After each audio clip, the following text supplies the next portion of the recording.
Hello again, it's me, your resident expert non-expert, or is it a non-expert expert? I don't know. Anyway, I set to sanding up this guitar for Wayne of Onslaught fame, and I thought, wouldn't this make a great video, considering I seem to be now just making videos about painting guitars. So, it may or may not make a great video. Who knows? You be the judge of that with your likes and comments and doobly-doos. I'm just going to tell you how I sand ready for buffing. Notice how I say the words how I, because I do not claim this to be the only or correct way. It's my way or the highway.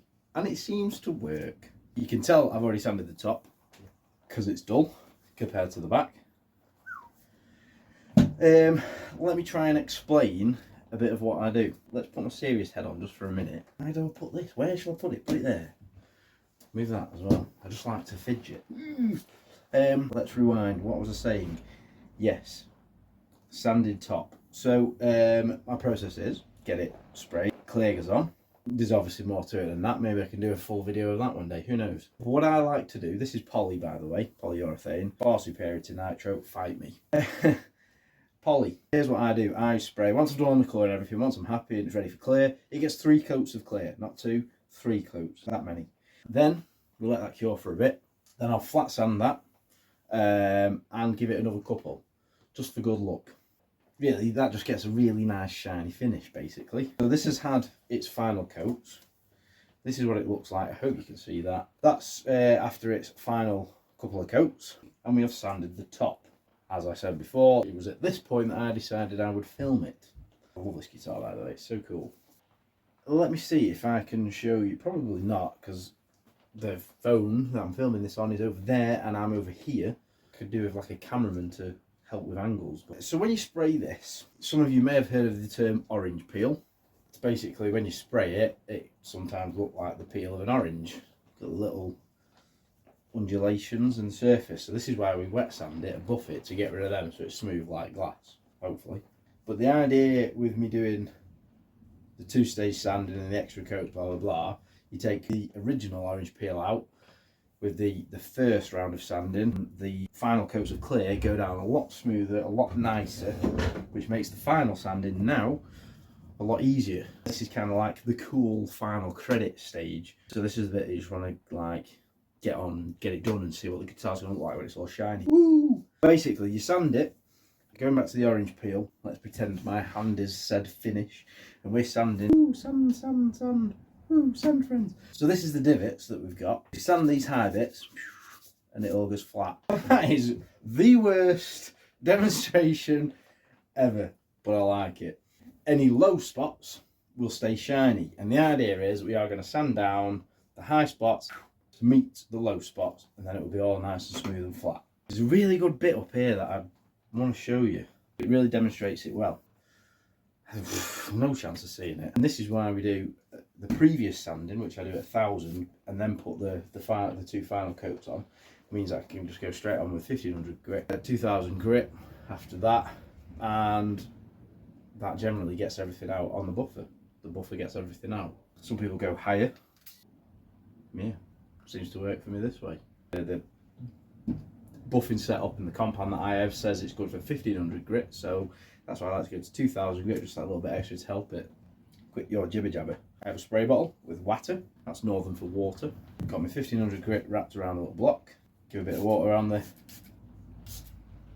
guitar and the sandpaper, and then we just go in circles. Simple, eh? Easy as pie. So that is how we do that.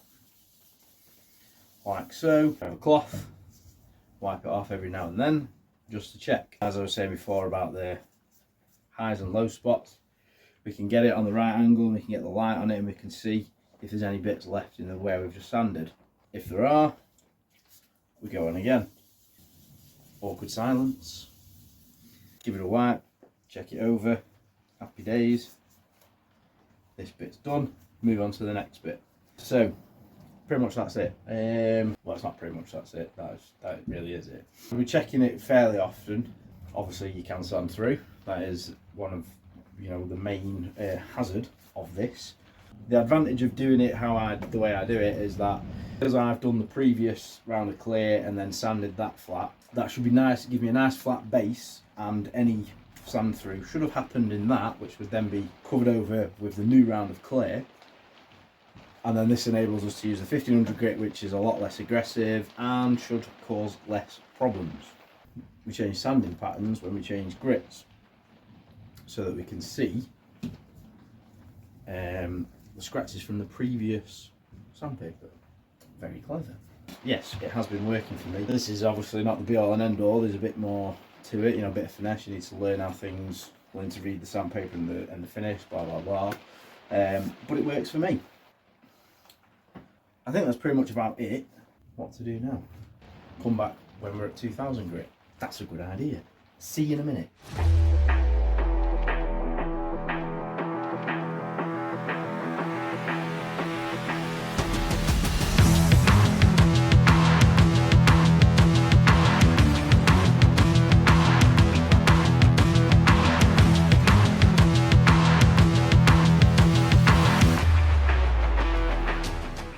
The 1500 grit done, 1500 grit sanding done, and I've even had time for a quick wardrobe change.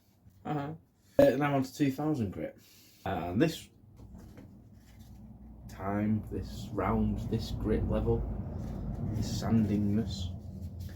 This time I'm going to sand in straight lines. There's been a bit of time in between me doing the last part of this. That's how I've managed to do the wardrobe change. I'm not just magic. So I'm trying to remember what I did. Sanded in circles on 1500 grit, so this we will sand in straight lines on the 2000 grit, so that then we know that we've got rid of all the 1500 grit scratches with the 2000 grit, because then there'll be straight scratches, not circular ones. Just going to cut a slice of sandpaper off. We use the one that doesn't have, well, it does have the grit printed on, but not now I've cut through it, so we'll use that one because we know what it is, what we're using now. What are these? It ain't waffles. We know what grit this is because we just cut it off the sheet. So we use the one that still says 20 on it, so that we know when we come to use that in the future that it's 2000 grit. So there you go. Where's my block? I'm still Jenny from the block. So as before, a bit of water and sand. We could go this way or we could go this way. Doesn't really matter as long as we don't do circles. Like I said, it's just so that we know we've got rid of all 1500 grit scratches, because there'll be no more swirly scratches. There will just be straight scratches.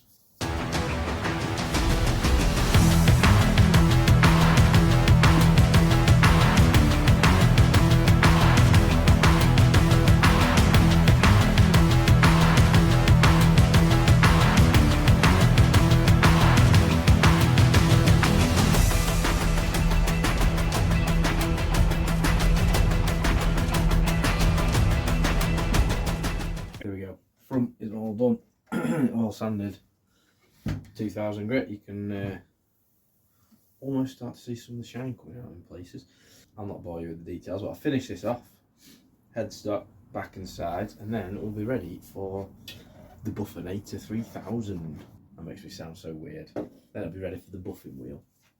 So check back in a minute once I've done all the other side. Here we go. Now it's time for the good bit. The good bit, well, it's all good bit, but you know, the fun part. I mean, it's all good fun. The part where it really comes alive. Putting the shine on. Got it all sanded up to 2000. Ready, time for the Buffinator.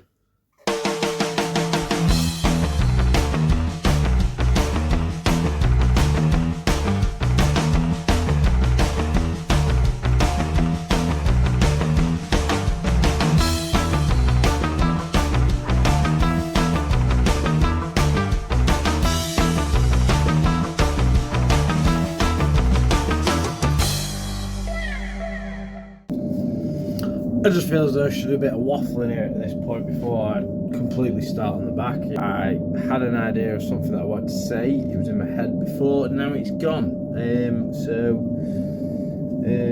Yeah, on that note, I'll probably just carry on buffing, really.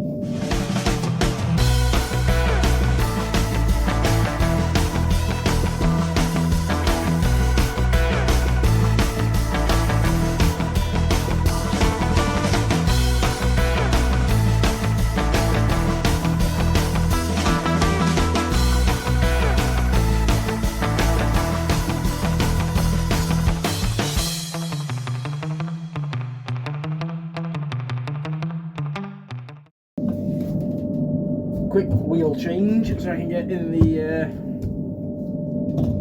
cutouts for the horns, and after that will be the super fluffy mop with the really shiny polish.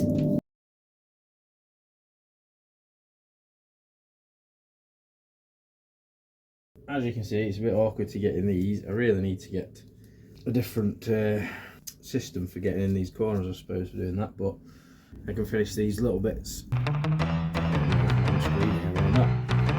can finish these little bits off. The good thing is this other one, it's a lot softer, so it conforms a lot easier to the shapes compared to this one. So I'll finish these bits off. I'm not filming that. And then we'll come back and do the super buffer.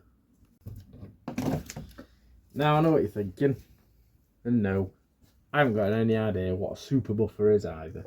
Just something weird that I said in the spur of the moment. Yeah, time to use said apparent super buffer.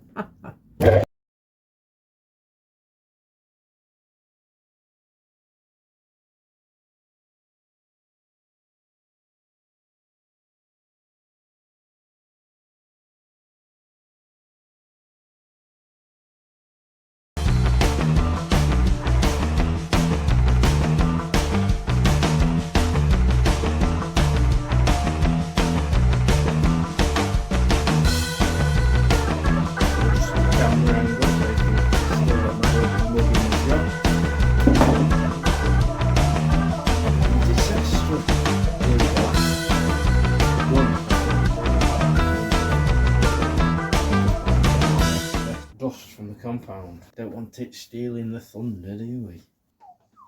So yeah, pretty pleased with that. Got quite a nice reflection. Don't know if you can see it. Stuff reflected in it. Yeah, I don't really know what else to say. I'll probably just end the video there, because she's now ready for assembly. Well, now I need to do the fretwork first. Just make sure the frets are level, polish them, then we can assemble it. I'm waffling now, so I'm going to end that there. Thanks for watching. Like, subscribe, please, would be mint.